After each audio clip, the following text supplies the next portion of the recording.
I can explain how I became successful and who I am today by going through what I call Dr. Schwarzenegger's 6 rules of success. Now, of course, people ask me all the time. They say to me, what is the secret to success? The first rule is trust yourself. And what I mean by that is so many young people are getting so much advice from their parents and from the teachers and from everyone. But what is most important is that you have to dig deep down and ask yourselves, who do you want to be? Not what, but who. And I'm talking about not what your parents and teachers want you to be, but you. I'm talking about figuring out for yourselves what makes you happy, no matter how crazy it may sound to the people. I was lucky growing up because I did not have the television, or I didn't have telephones, I didn't have the TV, the computers and the iPods. And of course, Twitter was then something that birds did outside the window. I didn't have all the distractions in all this. I spent a lot of time by myself so I could figure out and listen to what is inside my heart and inside my head. And I recognized very quickly that inside my head and heart were a burning desire to leave my small village in Austria. Not that there was something wrong with Austria, it's a beautiful country, but I wanted to leave that little place and I wanted to be part of something big. The United States of America, a powerful nation, the place where dreams can come true. I knew when I come over here I can realize my dreams. And I decided that the best way for me to come to America was to become a bodybuilding champion, because I knew that was my ticket. The instant that I saw a magazine cover of my idol, Reg Park. He was Mr. Universe, he was starring in Hercules movies, he looked strong and powerful, he was so confident. So when I found out he got that way, I became obsessed and I went home and I said to my family, I want to be a bodybuilding champion. Now you can imagine how that went over in my home in Austria. My parents, they couldn't believe it. They would have been just happy if I would have become a police officer like my father, or married someone like Heidi, who had a bunch of kids and ran around like the Van Trapp family in Sound of Music. That's what my family had in mind for me, but something else burned inside me. Something burned inside me. I wanted to be different. I was determined to be unique. I was driven to think big and to dream big. Everyone else thought that I was crazy. My friend said, if you want to be a champion in a sport, why don't you go and become a bicycle champion or a skiing champion or a soccer champion? Those are the Austrian sports. But I didn't care. I wanted to be a bodybuilding champion and use that to come to America and use that to go into the movies and make millions of dollars. So, of course, for extra motivation, I read books on strongmen and on bodybuilding and looked at magazines. And one of the things I did was I decorated my bedroom window, my bedroom wall.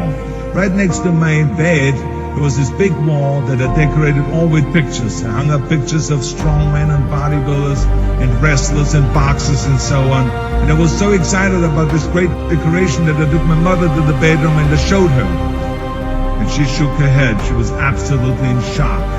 And tears started running down her eyes. And she called the doctor. She called the house doctor.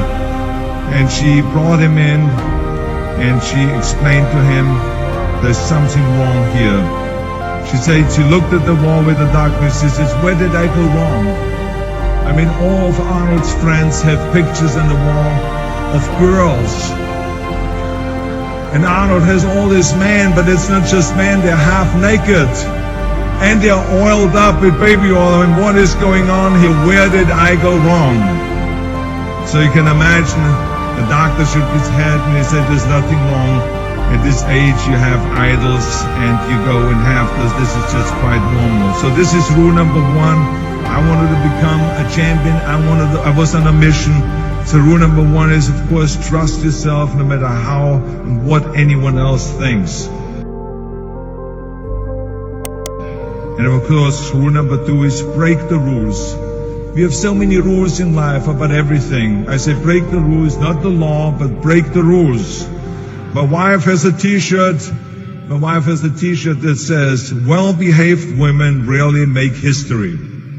Well, I don't want to burst her bubble, but the same is true with man. It is impossible to be a maverick or a true original if you're too well behaved and don't want to break the rules. You have to think outside the box. That's what I believe. After all, what is the point of being on this earth if all you want to do is be liked by everyone and avoid trouble?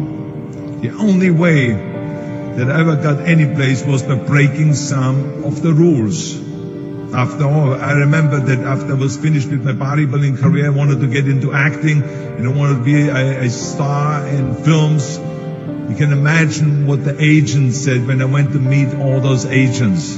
Everyone had the same line that it can't be done. The rules are different here.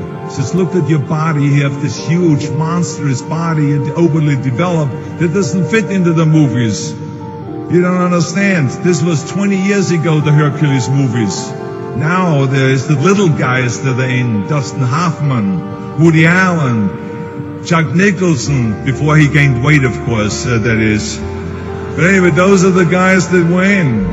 And the agent also complained about my accent. He says, no one ever became a star with an accent like that, especially not with a German accent. And yes, I can imagine with your name, Arnold Schwarzenegger, or whatever the name is, on a billboard. Yeah, that's gonna draw a lot of tickets and sell a lot of tickets. Yeah, right. So this is the kind of negative attitude they had, but I didn't listen to those rules. Even though they were very nice and they said, look, we can get you some bit parts. We can get you to be, playing a wrestler or a bouncer. Oh, maybe with your German accent, we can get you to be a Nazi officer in Hogan's Heroes or something like that. But, I didn't listen to all this. These were their rules, not my rules. I was convinced I could do it, that if I worked as hard as I did in bodybuilding, 5 hours a day, and I started getting to work, I started taking acting classes, took English classes, took speech classes, dialogue classes, accent removal classes I even took. I remember running around, a fine wine grows on a vine. See, because Germans had difficulties with the F and the W and the V. So fine wine grows on a vine. I know what some of you now say is, I hope that Arnold got his money back.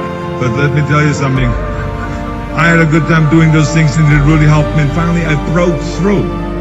And I started getting the first parts in TV, Streets of San Francisco. Lucille Ball hired me. I made Pumping Iron, Stay Hungry. And then I got the big break in Conan the Barbarian. And there the director said, if we wouldn't have Schwarzenegger, we would have to build one. Now think about that. And then when I did Terminator, I'll be back.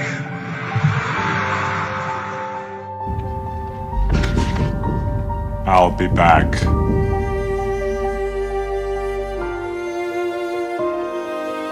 Became one of the most famous lines in a movie history, all because of my crazy accent.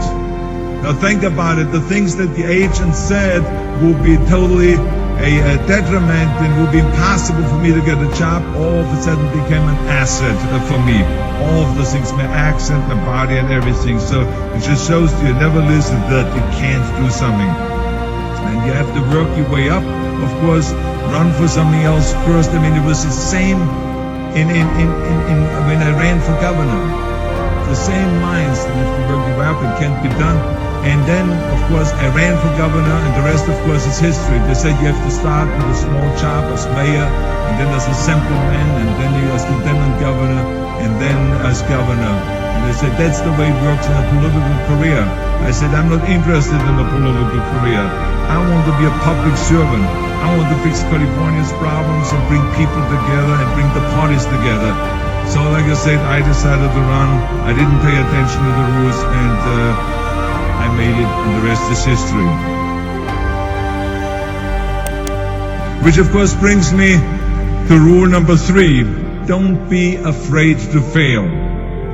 Anything I've ever attempted, I was always willing to fail. In the movie business, I remember that you pick scripts. Many times you think this is a winning script, but then of course you find out later on when you do the movie that it didn't work, and the movie goes in the toilet. Now, we have seen my movies, Red Sonja, Hercules in New York, Last Action Heroes, those movies went in the toilet. But that's okay, because at the same time I made movies like Terminator and Conan and True Lies and Predator and Twins that went through the roof. So you can't always win, but don't be afraid of making decisions. You can't be paralyzed by fear or failure, or you will never push yourself. You keep pushing because you believe in yourself and in your vision. And you know that it is the right thing to do, and success will come. So don't be afraid to fail. Which brings me to rule number 4, which is don't listen to the naysayers. I mean, how many times have you heard that you can't do this, and you can't do that, and it has never been done before? Just imagine if Bill Gates had quit when people said it can't be done. I hear this all the time. As a matter of fact, I love it when someone says that no one has ever done this before, because then when I do it, that means that I'm the first one that has done it. So pay no attention to the people that say it can't be done. I remember my mother-in-law, Eunice Kennedy Shriver, when she started Special Olympics in 1968, people said that it would not work. The experts, the doctors that specialized in mental disabilities and mental retardation said it can't be done. You can't bring people out of the institution. You can't make them participate in sports and jumping and swimming and in running. They will hurt themselves, they will hurt each other, they will drown in the pool. But let me tell you something, now 40 years later, Special Olympics is one of the greatest organizations in 164 countries dedicated to people with mental disabilities and with intellectual challenge, and she did not take no for an answer. And the same is when you look at Barack Obama. I mean, imagine if he would have listened. If he would have listened to the naysayers, he would have never run for president. People said it couldn't be done, that he couldn't get elected, that he couldn't beat Hillary Clinton, that he would never win the general election. But he followed his own heart. He didn't listen to the you can't, and he changed the course of American history. So over and over you see that if I would have listened to the naysayers, I would still be in the Austrian Alps yodeling. I would never have come to America. I would have never met my wonderful wife, Maria Shriver. I would have never had the wonderful 4 kids. I would have never done Terminator, and I wouldn't be standing here in front of you today as governor of the greatest state of the greatest country in the world. So I never listened that you can't. I always listened to myself and said, yes, you can. And that brings me to rule number 5, which is the most important rule of all. Work your butt off. You never want to fail because you didn't work hard enough. I never wanted to lose a competition or lose an election because I didn't work hard enough. I always believed leaving no stone unturned. Muhammad Ali, one of my great heroes, had a great line in the 70s when he was asked, how many sit-ups do you do? He said, I don't count my sit-ups. I only start counting when it starts hurting. When I feel pain, that's when I start counting, because that's when it really counts. That's what makes you a champion. That's the way it is with everything. No pain, no gain. So many of those lessons that I apply in life, I have learned from sports, let me tell you, and especially that one. And let me tell you, it is important to have fun in life, of course, but when you're out there partying, horsing around, someone out there at the same time is working hard. Someone is getting smarter and someone is winning. Just remember that. Now, if you want to coast through life, don't pay any attention to any of those rules. But if you want to win, there's absolutely no way around hard work. None of my rules, by the way, of success will work unless you do. I've always figured out that there's 24 hours a day. You sleep 6 hours. Then I have 18 hours left. Now I know there's some of you out there now and says, well, wait a minute, I sleep 8 hours or 9 hours. Well, then just sleep faster, I would recommend. Because you only need to sleep 6 hours, then you have 18 hours left, and there's a lot of things you can accomplish. As a matter of fact, Ted Turner used to say always, early to bed, early to rise, work like hell, and advertise. And of course, all you know, you know already those things, because otherwise you wouldn't be sitting here today. Just remember, you can't climb the ladder of success with your hands in a pocket. And that takes me to rule number 6, which is a very important rule. It's about giving back.